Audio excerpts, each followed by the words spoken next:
Hello everyone and welcome back to another video. Today I'm going to paint this forest landscape in gouache, and what I found particularly interesting about this scene was the light quality. This sort of really bright light that comes from behind and that gives this kind of otherworldly glow to a landscape. You can see I'm starting here. I've already done my pencil sketch and I'm wetting down the entire page, and I'm just placing the lightest areas of the painting with lemon yellow and with different green mixes. So I just want to get this quality of light onto the page. And since the paper is wet, the paint can really flow and really mix into each other. I don't want any harsh edges at this stage. This is supposed to be the background of the painting, and I just want to blend the colors together as much as possible at this stage. Now I'm mixing slightly darker colors, and this is for the foreground, for the road. I'm re-wetting the page. And you can see I'm slowly adding a little bit of this raw and burnt sienna mix, and then a bit of gray. And I know I'm going to have to punch in some darks soon, because there's quite the interesting contrast between the light that's in the background and that comes through to shine onto the road, and then the dark foreground. And between applying layers, I'm letting everything dry. So now that the background colors have sort of blended into each other, I want to be able to paint clear shapes and have clear brush strokes. And you can see I'm starting with big bold strokes here for this hill on the left, and then for the road. And these are the brush strokes in real time. So you can see I'm taking my time with these. I don't want to make any unnecessary brush strokes for these big shapes. And I'm just blocking in the darks that I can see. So I'm taking my time to place each brush stroke. And I've added a little bit of violet to my dark brown mix here for the foreground road, as you can see.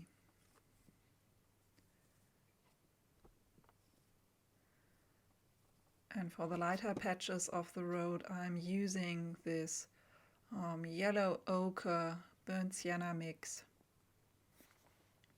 So this warm, earthy hue. You can see from my reference photo I'm taking a little bit of liberty when it comes to the lighting quality of the scene. So I remember that when I actually was standing at this space, that there was a lot of warm light falling onto the road. And now I've let everything dry, and I'm using a smaller brush to add a little bit of the leaf canopy. And I'm just mixing different kinds of greens and dabbing in these sort of irregular brush strokes to simulate the leaves of the trees in the background. So bit by bit I'm building up my painting in layers. So first you saw the background layer, and then I added a little bit on top of that for the foreground, and now I'm working on the trees in the background. You can see I'm doing the leaves first, because there are these dark tree trunks that I want to place on top of the foliage in the background.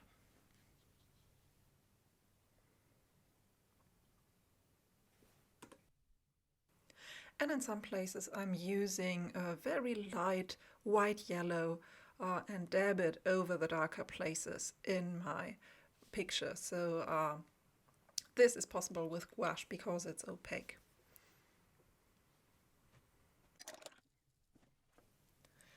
And now I'm adding the dark tree trunks in the front of the scene. I'm taking my time here with a smaller round brush and bit by bit I'm adding these dark trees in the foreground. And this will emphasize the really interesting light situation in this scene here. So the really sort of otherworldly magical light that comes shining through the background and that breaks through the trees onto the road. And this is what really caught my eye in this scene. As I'm painting the trees, I'm adding these little gaps in between so that it becomes clear that there's a foreground and a background, and you don't always see entire branches or entire tree trunks. And this adds to the interesting dappled light situation that we have going on here.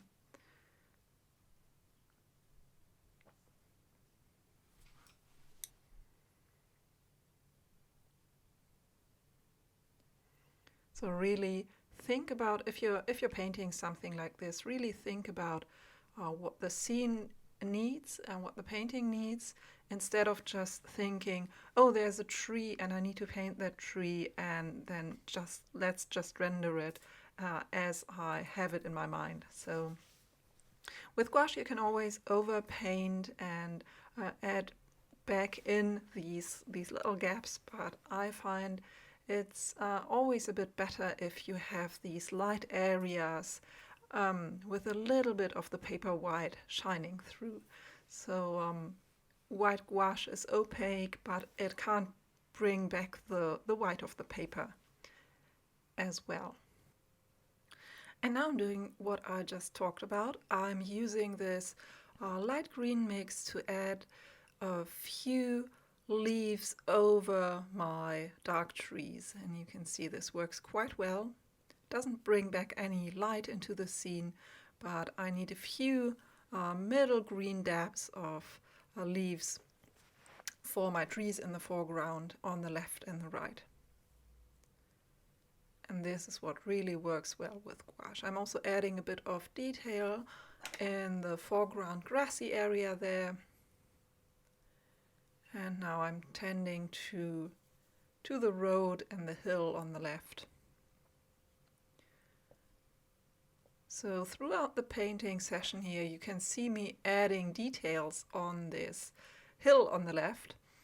And I didn't like what I came up with. So in the end, you will see me remove most of the detail and then start over again. And this is also great to do with gouache.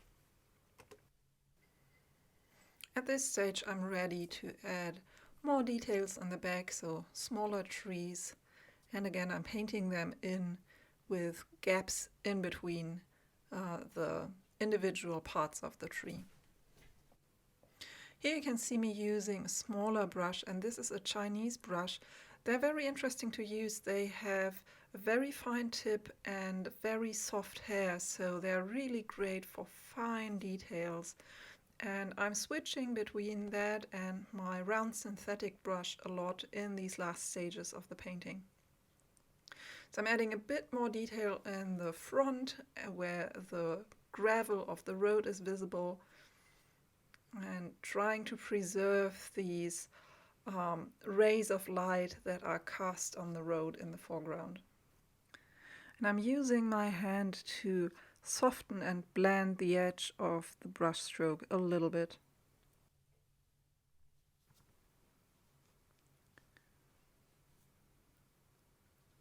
Just adding a few cosmetic updates and working a bit more on that hill. And with this small Chinese brush you can add these really small dots of paint that are great to show where single dots of light are falling.